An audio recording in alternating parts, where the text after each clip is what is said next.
Olá pessoal, tudo bem? Estamos aqui agora para estudar mais um pouquinho sobre morfologia e hoje nós vamos falar de preposição.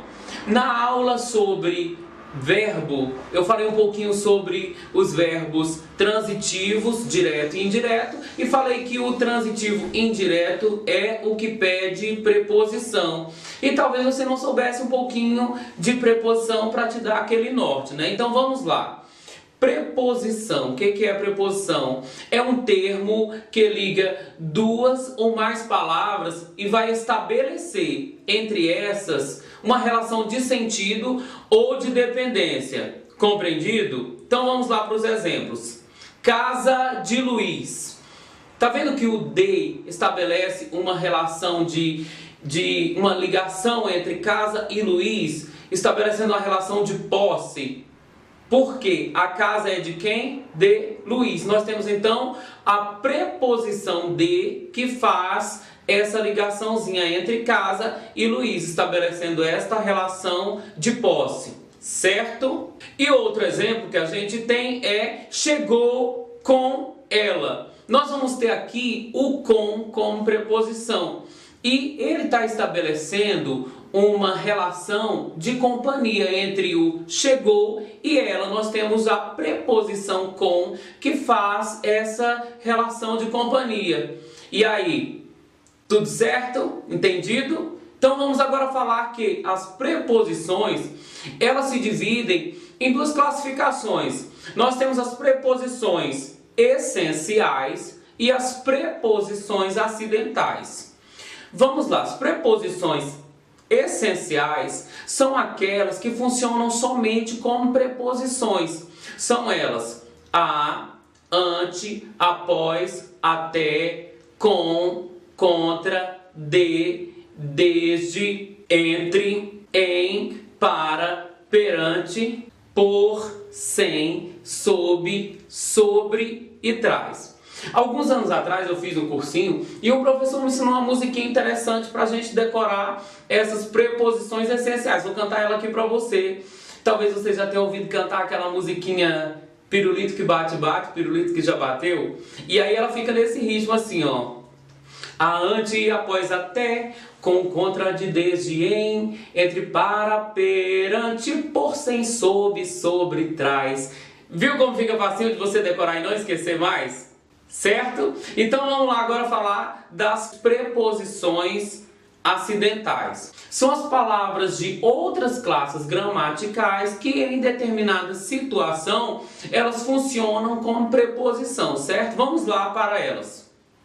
Nós temos o afora, o como e o conforme. Temos também durante, exceto, mediante, menos, salvo, segundo, e temos também o visto, dentre outras mais. Essas são as mais frequentes. E aí eu vou citar alguns exemplos dessas preposições acidentais. Vamos lá, primeiro exemplo. Agiu segundo suas convicções. Nós temos aqui a preposição segundo, ligando o verbo agir e o substantivo convicções, certo? Vamos para outro exemplo então agora.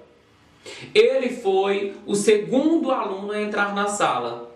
Nós temos aqui a preposição segundo, nesse caso era um número, né? O numeral ordinal, ligando o verbo ser, né? No pretérito foi, ao termo substantivo aluno. Ele foi o segundo aluno. Então nós temos aqui uma preposição acidental. O segundo é o numeral ordinal, mas nesse caso se tornou uma preposição por ligar os termos, o verbo ao substantivo. A preposição, se ela estiver isolada, sozinha, ela não tem nenhum valor, vai acabar se tornando algo sem sentido.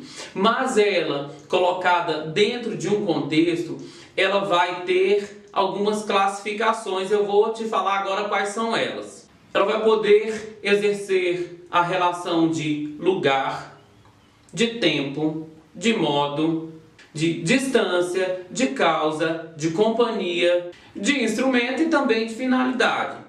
Existem alguns exemplos, vamos lá. Breve irei a Roma. Nós temos aqui a preposição a, que nesse caso é uma crase, mas nós temos aqui, por que é uma crase? Isso nós vamos aprender depois, mas rapidinho, só para você ficar ligado, nós temos um irei a algum lugar e nós temos o azinho que indica que Roma é uma palavra feminina. Então nós temos uma preposição mais um artigo e aí vai dar uma crase, beleza? Mas aqui nós temos uma preposição que indica a relação de lugar. E vamos para o segundo exemplo. O trem estará aqui em 1 hora. O em aqui, ele está exercendo a relação de tempo. O trem estará aqui quando? Em 1 hora. Nós temos então a preposição em estabelecendo a relação de tempo. E aí, afirmativo, conseguiu compreender? E fechando essa parte, vamos lá para mais um exemplo. Eram aguardados com ansiedade. Aí eu te pergunto, de que forma eles eram aguardados? Nós temos aqui o comzinho, o com, que vai funcionar como uma preposição. E aí a gente relê a frase, eles eram aguardados com ansiedade. Como eles eram aguardados com ansiedade? Estabelecendo uma relação de modo.